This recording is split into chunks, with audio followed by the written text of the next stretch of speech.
आप सभी का मेरे यूट्यूब चैनल मैथमेटिक्स 2.0 में स्वागत है। दोस्तों, वीडियो शुरू करने से पहले मैं आपको बता देता हूं कि अगर अभी तक आपने हमारे चैनल को सब्सक्राइब नहीं किया है तो उसे सब्सक्राइब जरूर कर लें। साथ ही साथ वीडियो पर लाइक कमेंट जरूर करें और दोस्तों के बीच में शेयर जरूर करें।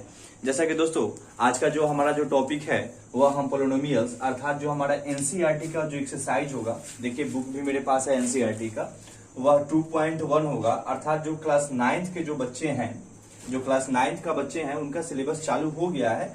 पोलिनोमियल्स के बारे में हमने आपको सारा डील बता दिया है, हमने डील कर दिया है। यदि अभी तक आपने उस वीडियो को नहीं देखा है तो चैनल पे जाकर उस वीडियो को जरूर देख ले कि पोलिनोमियल्स में हमें क्या क्या चीज पढ़ना था, क्या क्या चीज हमने पढ़ाया, क्या क्या चीज सीखना बहुत जरूरी था। और दोस्तों, सबसे बड़ी बात मैं बता देता हूँ कि यह जो आज का जो हमारा जो टॉपिक है पोलिनोमियल्स के बारे में, यह दोनों बोर्ड अर्थात जो सीबीएसई बोर्ड के जो बच्चे हैं और जो बिहार बोर्ड के बच्चे हैं, साथ ही साथ जो अदर स्टेट के भी जो बच्चे हैं, वो भी इस चीज को देखेंगे, पढ़ेंगे, समझेंगे। और साथ ही साथ दोस्तों, मैं आपको बता देता हूं कि यह क्लास 9th के लिए है। क्लास 10th का जो एक्सरसाइज का जो वीडियो बनेगा वह एक वीडियो के बाद बनेगा, अर्थात इसके बाद बनेगा। तो आइए अब हम एक्सरसाइज शुरू करते हैं। तो सब लोग अपना अपना किताब निकाल लीजिएगा और पोलिनोमियल्स चैप्टर निकाल लीजिए और एक्सरसाइज 2.1 निकाल लीजिए। सभी जो बच्चे हैं मैं उनको फिर से मैं बोल देता हूं कि आप पोलिनोमियल्स का चैप्टर निकाल लीजिए और साथ ही साथ एक्सरसाइज निकाल लीजिए 2.1। आज उसी के बारे में विश्लेषण होने वाला है। और मैं आपको बता देता हूं कि अगर ये एक्सरसाइज खत्म होने के बाद जो भी आपके पास डाउट होगा, क्योंकि हर एक्सरसाइज के बाद डाउट एक क्लास होगा जिसमें आपके जितने सारे प्रॉब्लम्स हैं, जितनी सारी समस्याएं हैं, उसी के बारे में डील की जाएगी और उसको बता दिया जाएगा। अर्थात कहने का मतलब जो टास्क के रूप में जो आपको वर्क दिया जाएगा और जो आपको बनाने के लिए मिलेगा, अगर उसमें से भी कोई आपको क्वेश्चन डाउट है, फंसता है, नहीं बनता है, तो आप उसे बेहिचक हमसे पूछ सकते हैं। और उसके लिए हम हर एक्सरसाइज के बाद, अर्थात जो हम एक्सरसाइज पढ़ेंगे उसके बाद जो संडे आएगा उसमें डाउट क्लास कर दिया जाएगा। तो आइए अब हम एक्सरसाइज शुरू करते हैं। तो जैसा कि हमारा जो पहला क्वेश्चन है, हम पहले क्वेश्चन की तरफ ध्यान दें तो बोल रहा है कि which of the following expression are polynomials, अर्थात आपको बताना है कि जो व्यंजक दिया हुआ है उसमें कौन पोलिनोमियल्स है, यानी कौन बहुपद है। साथ ही साथ बोल रहा है कि इन वन वेरिएबल, अर्थात एक चर में। एक चर का मतलब यह है कि उसमें जो वेरिएबल जो होगा वह एक ही जाति का होगा, एक ही होगा। अर्थात अगर एक्स होगा तो एक्स ही होगा, वाई होगा तो वाई ही होगा, जेड होगा तो जेड ही होगा। यहां तक समझ में आया। विच आर नॉट, और कौन नहीं है। साथ ही साथ state reason for your answer, जो आपका आंसर आ रहा है उसका कारण भी बताना है कि अगर पोलिनोमियल्स है तो क्यों है और नहीं है तो क्यों है। तो चलिए हम एक नंबर क्वेश्चन का जो फर्स्ट जो हमारा क्वेश्चन है उसके ऊपर ध्यान देते हैं। तो मेरा जो पहला जो क्वेश्चन है वह 4x² माइनस 3x प्लस 7। सबसे पहले वन चर की बात कर लेते हैं, यानी एक जो चर होता है यानी वन वेरिएबल, उसके बारे में बात कर लेते हैं। तो हम देख रहे हैं कि यहाँ भी x है और यहाँ भी x है। अर्थात कहने का मतलब यह है कि यह एक चर में तो है, अर्थात वन वेरिएबल में तो है। साथ ही साथ यह पोलिनोमियल्स है कि नहीं है इसकी हम जांच कर लेते हैं। तो हम देख रहे हैं कि जो इसका जो पावर है होगा, देखिए आप लोग ध्यान से, इसका जो पावर है वह पॉजिटिव है और एक होल नंबर है। अर्थात जो हमारे पास जो इंटीजर्स है वह पॉजिटिव है, धनात्मक है। अर्थात कहने का मतलब दिया गया जो व्यंजक है यह एक चर में बहुपद है। यानी हम इसको लिख सकते हैं कि गिवन एक्सप्रेशन is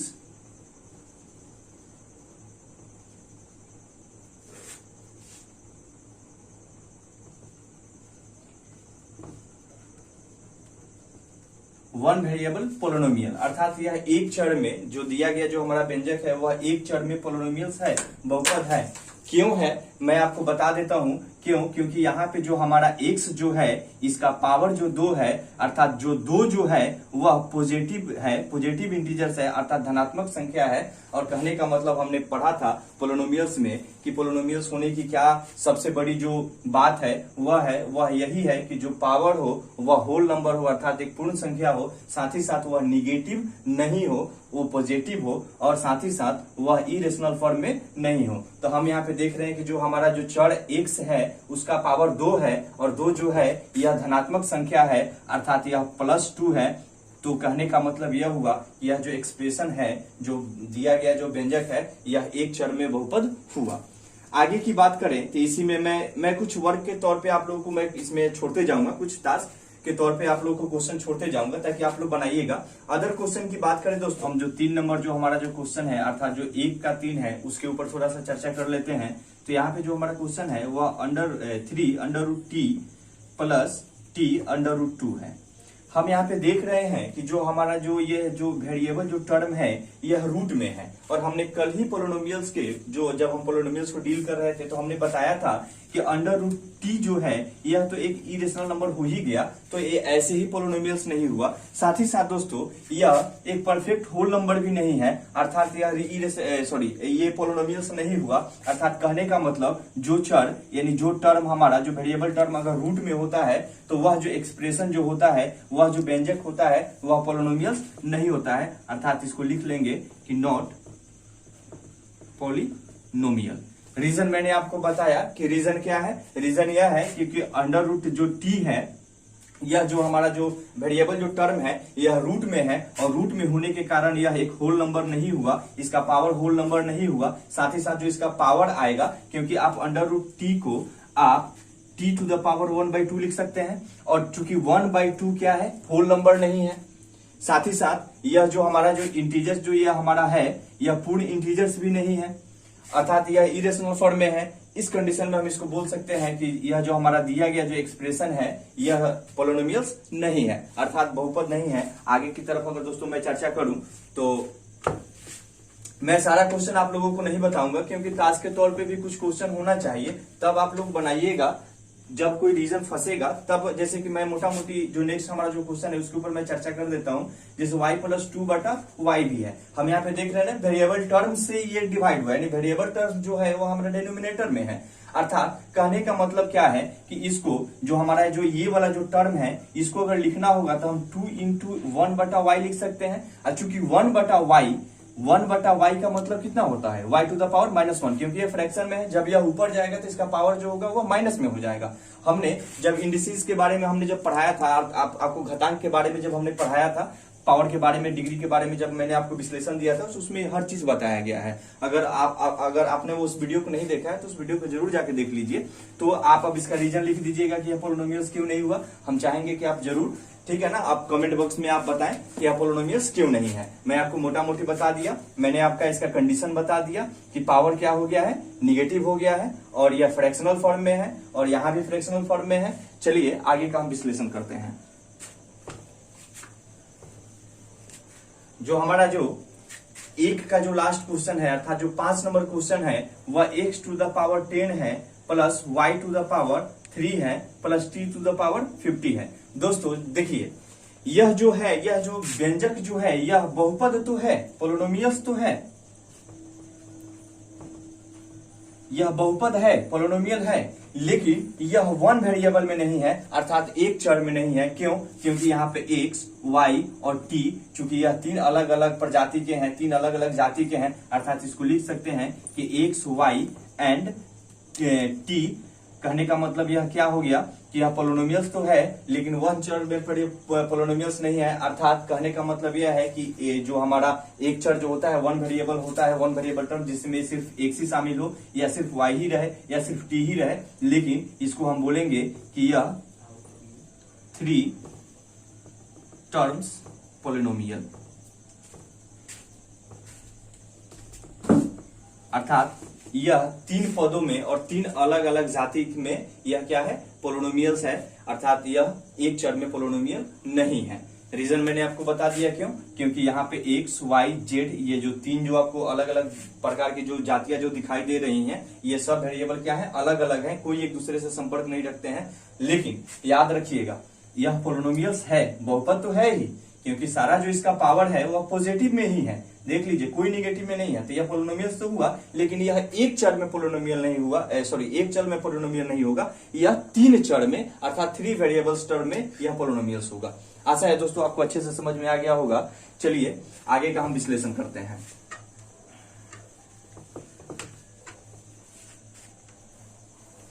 जो हमारा जो सेकंड जो क्वेश्चन है उसमें बोल रहा है कि right the coefficient of x² in each of the following, यानी जो भी आपके सामने जो ऑप्शनल जो क्वेश्चन जो दे रखा है, 2 का जितना सारा क्वेश्चन दे रखा है, इसमें x² का कोफिशिएंट बताना है, अर्थात गुणांक बताना है। x² का हमें क्या बताना है, गुणांक बताना है, कोफिशिएंट बताना है, यानी coefficient of x²। Coefficient of x square, अर्थात एक्स स्क्वायर का गुणांक बताना है। चलिए 1 नंबर क्वेश्चन के ऊपर ध्यान देते हैं। तो यहाँ पे 2 plus x square plus X है। तो हम देख रहे हैं हमारा एक्स स्क्वायर वाला टर्म कौन है, यहाँ पे है, और एक्स स्क्वायर वाला जो हमारा टर्म है वह पॉजिटिव में है, यानी प्लस एक्स स्क्वायर में है, और यहाँ पे सिर्फ एक्स स्क्वायर है। अर्थात कहने का मतलब एक्स स्क्वायर का मतलब क्या होता है, 1 इंटू एक्स स्क्वायर, इसमें एक से गुना है। अर्थात यहाँ पे हम देख रहे हैं कि एक्स स्क्वायर का मेरा कोफिशिएंट क्या है, एक्स स्क्वायर का किससे गुना हुआ है, 1 से। तो हम यहाँ पे लिख सकते हैं कि the coefficient of x square is 1, यानी एक्स स्क्वायर का कोफिशिएंट कितना हो गया, 1 हो गया, 1 हो गया। अर्थात अगर आप इसको हिंदी में भी लिखना चाहें तो यहाँ पे लिख लीजिएगा कि एक्स स्क्वायर का गुणांक 1 है। दोस्तों आशा है कि आपको अच्छे से समझ में आ रहा होगा। आइए आगे का विश्लेषण करते हैं। इसी तरह जो सेकंड वाला जो क्वेश्चन है, यह भी क्वेश्चन सेम है, बस वहां पे माइनस एक्स स्क्वायर है, ठीक है ना। तो उसको आप बनाइएगा, और कोई भी दिक्कत होगा तो आप हमसे पूछिएगा। जो थर्ड नंबर जो क्वेश्चन है, यानी 2 का जो थर्ड नंबर क्वेश्चन है वह π/2 into X square plus X है। तो यहाँ पे एक्स स्क्वायर का कोफिशिएंट क्या है, π/2, इजिली आपको आ जाएगा, यानी इसका कोफिशिएंट कितना हो जाएगा, π/2। आप आसानी से बना सकते हैं। चलिए इसके बाद का जो क्वेश्चन होगा वो उसके ऊपर ध्यान दिया जाए। तो जो 4 नंबर जो क्वेश्चन है वह है √2x - 1। जरा हमें एक बात बताइए होगा कि क्या इसमें यह जो व्यंजक जो दिया गया है, यह जो एक्सप्रेशन जो आपके सामने दिया गया है, यह देखिए इसमें कहीं एक्स स्क्वायर दिखाई दे रहा है आपको, एक्स स्क्वायर इसमें शामिल है। अर्थात इसमें एक्स स्क्वायर कहने का मतलब शामिल है ही नहीं, क्योंकि यह तो एक्स है, यह बहुपद तो है ही, क्योंकि यह यहाँ जो इसका पावर है वह पावर 1 हुआ, तो यह तो बहुपद है ही। लेकिन यहाँ पे एक्स स्क्वायर नहीं है, अर्थात कहने का मतलब यहाँ पे एक्स स्क्वायर का जो कोफिशिएंट है वह कितना है, 0 है, अर्थात 0 है। तो आप इसको बना लीजिएगा। आगे का बात करते हैं। तो 3 नंबर में जो हमारा क्वेश्चन है वह यह है कि give one example of A binomial of degree 35 and a monomial of degree 100। कहने का मतलब आपको एक एक एग्जांपल देना है, एक बाइनोमियल पोलिनोमियल का देना है और एक मोनोमियल का देना है। अर्थात एक जो द्विपदी जो हमारा बहुपद होगा जिसका डिग्री 35 होगा, यानी उसका घातांक जो होगा वह 35 होगा, और एक का एग्जांपल देना है जो मोनोमियल अर्थात वह एक पद वाला हो। मैंने आपको स्पष्ट बताया है कि मोनोमियल बाइनोमियल क्या होता है, ट्राइनोमियल क्या होता है, और इसमें बताना है जो एक पद वाला जो हमारा जो मोनोमियल है उसका डिग्री कितना हो, 100 हो। आप कोई भी एग्जांपल ले सकते हैं, कोई भी आप अपने मन से उसका आंसर कर सकते हैं। जैसे मान लीजिए क्या ये हमारे पास x to the power 35 plus 3, यह 2 पद में अर्थात 1 और 2, यह 2 पद में क्या हो गया, पोलिनोमियल हो गया, जिसका घात कितना है, 35 है, यानी एक आंसर हो गया। आप चाहते हैं y लिख लीजिए, 2y लिख दीजिए, 3y लिख दीजिए, z लिख दीजिए, आप जो चाहे लिख सकते हैं, बस आपका टर्म जो होना चाहिए वो 2 होना चाहिए, अर्थात यह बाइनोमियल में हो गया। ये चीज आपको समझ में आ गया। आइए दोस्तों इसका नेक्स्ट हम बात करते हैं। तो एक बोल रहा है कि जो पोलिनोमियल होगा वह मोनोमियल टर्म में होगा, अर्थात वह एक पदी में होगा जिसका पावर 100 है। तो आप कोई भी एग्जाम्पल ले लीजिए, मान लीजिए x के पावर 100, यह तो हमारे पास बहुपद है ही और एक पद में भी है और इसका पावर भी 100 हो गया। आप चाहे थे 100 y z कुछ भी चाहे आप लिख सकते हैं। दोस्तों आशा है आपको अच्छे से समझ में आ रहा होगा। आइए आगे का हम विश्लेषण करते हैं।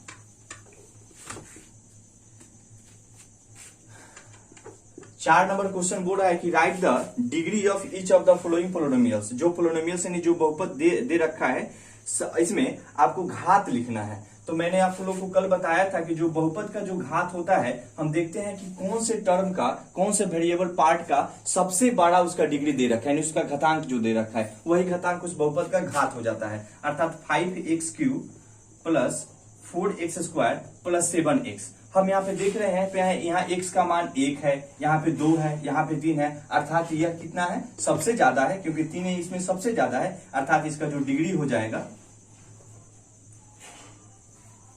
वह कितना हो जाएगा, 3 हो जाएगा। दोस्तों आशा है आपको अच्छे से बन जाएगा। इसमें का जो अदर जो क्वेश्चन है आप जरूर बनाइएगा। मैं एक और इसमें और क्वेश्चन बता देता हूं। इसका जो लास्ट क्वेश्चन है यहाँ सिर्फ 3 लिखा हुआ है, सिर्फ 3 लिखा हुआ है और इसका डिग्री हमें बताना है। जरा हमें एक बात बताइए, क्या हम 3 को 3 into X to the power 0 लिख सकते हैं? क्योंकि x टू द पावर 0 का मान तो 1 हो जाएगा, तो यह 3 गुने 1 हो जाएगा, अर्थात 3 हो जाएगा। इस स्थिति में जो इसका जो डिग्री हो जाएगा वह कितना हो जाएगा, 0 हो जाएगा, अर्थात 0 हो जाएगा। अर्थात इसका जो डिग्री हो जाएगा वह कितना हो जाएगा, 0 हो जाएगा, 0 हो जाएगा। दोस्तों आशा है आपको अच्छे से समझ में आ रहा होगा। आइए आगे का अब हम विश्लेषण करते हैं, लास्ट क्वेश्चन का विश्लेषण करते हैं। 5 नंबर क्वेश्चन बोला है कि classify the following as linear, quadratic and cubic polynomial. इसमें आपको बताना है कि जो रैखिक बहुपद इसमें कौन है, अर्थात जिसका एक पावर 1 होता है उसको एक घाती भी बोला जाता है। साथ ही साथ इसमें क्वाड्रेटिक अर्थात द्विघाती जिसके पावर 2 होते हैं। साथ ही साथ क्यूबिक अर्थात त्रिघाती यानी जिसका पावर 3 होता है। इसमें बताना है कि कौन है। तो जरा देखिए यहाँ पे x² प्लस x, यह कौन सा पोलिनोमियल्स हुआ दोस्तों, यह तो क्वाड्रेटिक पोलिनोमियल हो जाएगा। क्यों? क्योंकि इसका पावर 2 है, तो यह क्या हो जाएगा, क्वाड्रेटिक पोलिनोमियल, अर्थात यह द्विघाती बहुपद हो गया। इसी तरह इसमें बहुत सारा है क्वेश्चन, आप लोग जरूर बनाइएगा। और इसमें एक मैं और बता देता हूं, जैसे यहाँ पे 3t, ये आपका क्वेश्चन 5 नंबर क्वेश्चन है, यानी 5 का 5 नंबर क्वेश्चन है, ये 5 का 1 नंबर क्वेश्चन था। 3t इसमें देख रहे हैं इसका पावर कितना है, 1 है। जब इसका पावर 1 है तो लीनियर हो जाएगा, ये तो एक घाती हो जाएगा। तो इसको हम लिख सकते हैं कि लीनियर पोलिनोमियल, अर्थात यह एक घाती बहुपद है या रैखिक बहुपद है। दोस्तों जो क्वेश्चन मैं आपको छोड़ा हूं इसमें आपको टास्क के तौर पे दिया जा रहा है, उसे आप जरूर बनाइएगा। साथ ही साथ इसके बाद का जो एक्सरसाइज होगा तो उसको जो उसका वैल्यू होता है, वैल्यू ऑफ पोलिनोमियल्स, और साथ ही साथ जो हमारा थ्योरम जो होगा फैक्टर थ्योरम, हम एक्सरसाइज के दौरान ही आपको उसको बताते जाएंगे और क्वेश्चन उस पर करवाते जाएंगे।